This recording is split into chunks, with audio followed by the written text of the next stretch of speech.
nothing on this board is inexpensive. Absolutely nothing. Except for maybe the crackers. And like a cucumber.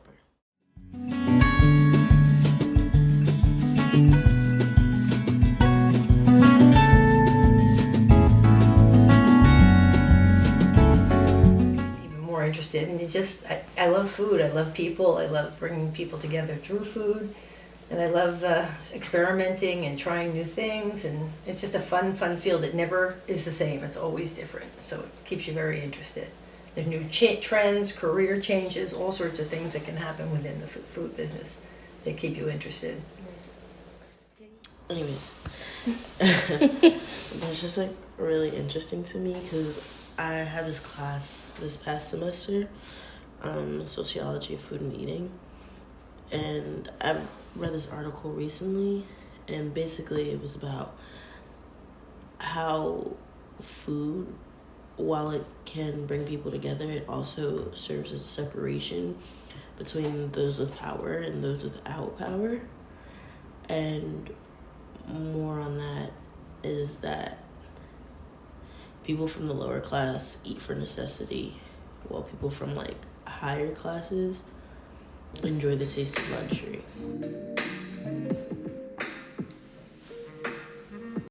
My name is Kathleen Sanderson. I have no official title.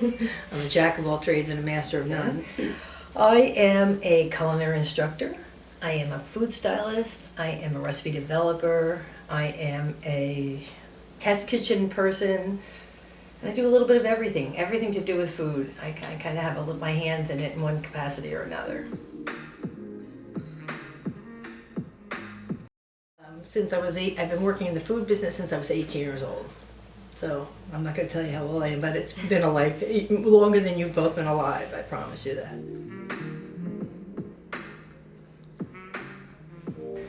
So I went to culinary school at the California Culinary Academy in San Francisco. It was just opening when I was the first graduating class. So I was in undergrad school out there. Always cooked. I was always in the food business in my high school career, whatever you want to call that. I was always cooking for my family because my mother works. And then it opened and I applied to it. I applied actually to the CIA in California, and there was a 2-year waiting list to get in there. And so I didn't have that patience. At that age, you don't have patience. And this school opened, so I joined and I became one of the first graduates. I was the first graduating class. The women were not going into it at that point, so it was a very, very rare to be a woman. Very few of the class, the class percentage was women. It was a 16-month program, and I went for the full 16 months, and I worked the whole time I was there in the restaurant business. And it was great. I learned a lot. I could not do what I do today without that career, without that education. It really helped with all the fundamentals and the terminology and the things I need to use for teaching, and it made me a better teacher. So.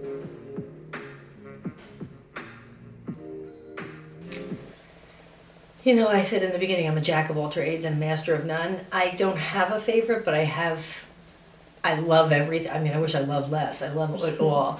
But I love cooking. French is what I was trained in, so I would say that would be my area of expertise, the French culinary, French terminology, French technique, because technique is really important.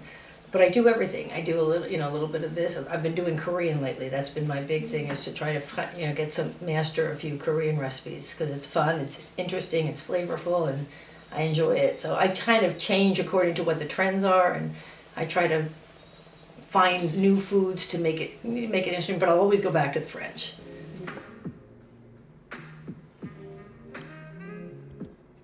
I won't say that I'm always inspired creatively, but I always look at time as an element. How much is it going to take? How much time do I have? And that's how I kind of decide what my menu is going to be. And the people who are coming. Sometimes there are people that just aren't interested in food, so I'm not going to go crazy making a really creative menu for people that just are going to enjoy whatever it is I make. So I try to save the hard stuff for people that will really understand and enjoy it. So.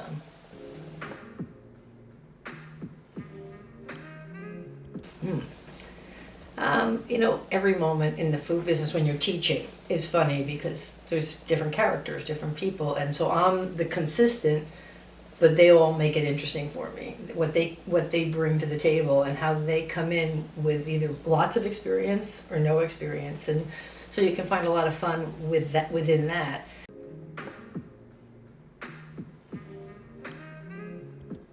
It's different every day. Like today is a nothing day. Say I'm here doing this. Tomorrow I actually have the day off. I work a lot on weekends because cooking classes are a lot of times on the weekends. And then when I work for like a Campbell's, which is a food company, I leave here at 5:30 in the morning and I go down to Camden, work for 6-7 hours, and then come back. And that's a really long day. But it's every week it's a different schedule. I never have the same week twice, but within the parameter of the things I do. But it's always different. Sounds exciting.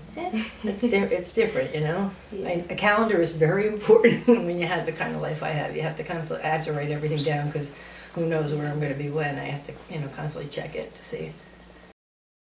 Just as much as it has the power to separate people, it also has the power to bring people together. People bond over food all the time. Like, that's a big thing. I feel like especially in the Black community, like niggas is always eating. Going out to eat, having some big dinner or something. Like, it is just a way that we bond, and I think in a lot of cultures, people bond over food. So this is one of the most important terminology or terms you'll ever hear. It's called mise en place. It's a very important term. It means having everything you need for that recipe ready to go. Today we're going to make a bok choy and ramen, sort of a saute. So I have the ingredients I have here is some scallions, some garlic, some ginger, minced ginger, a mixture here of tamari, a sweet chili sauce, and a little bit of sriracha for heat. And then I have my bok choy. I'm using baby bok choy, but you can use cabbage as well. It doesn't have to be baby bok choy. It's going to be a delicious dish, and hopefully you're going to enjoy it as much as I do.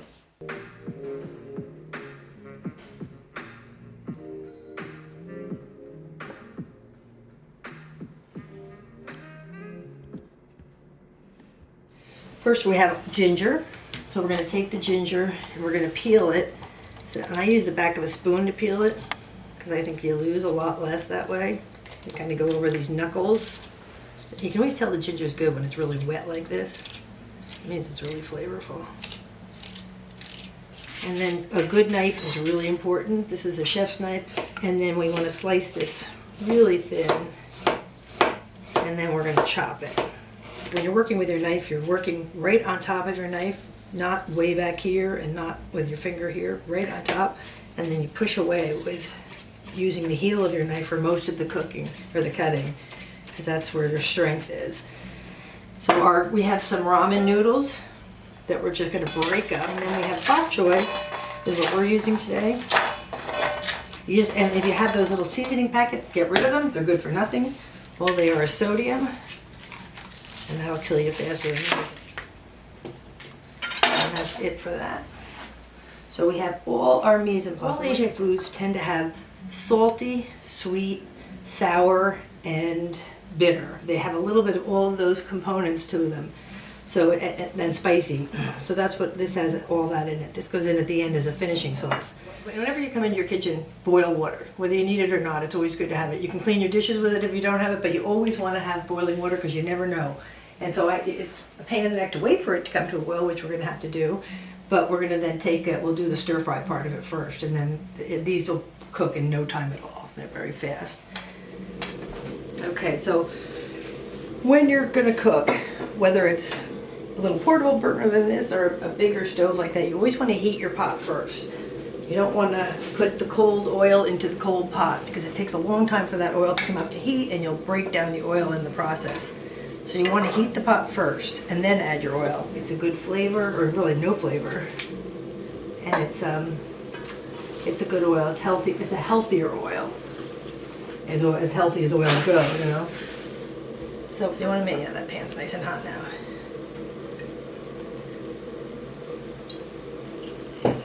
You don't want to use sesame oil either, because that's breaks down too quickly. So we're going to put a little bit of ginger in here.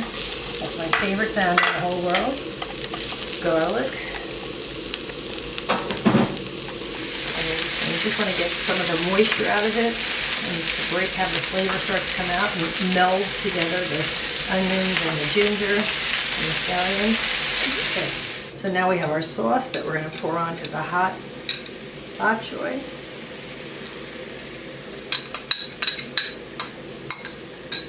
We're going to just let that cook for a little while, and then we're going to take that and turn it right over onto our noodles.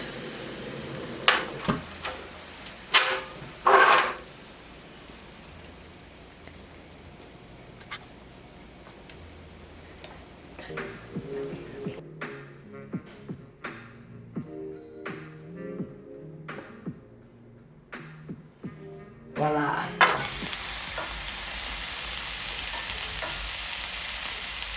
I used to get my phone number out and they would call me at like 10 at night saying, oh my God, I'm about to put the chicken in. What am I supposed to do with the tying again? And I was like, first of all, it's 10 o'clock at night, just putting the chicken in.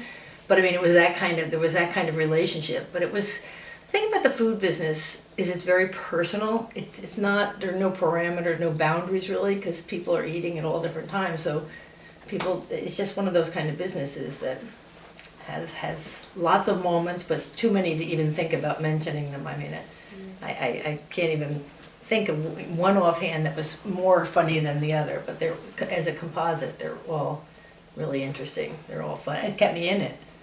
You know, the people is what keep me in it, because I love working with people and I love seeing people change and grow and become the chefs. Not even the chefs, just competent and with a knife so that they can enjoy cooking rather than be afraid of it, you know.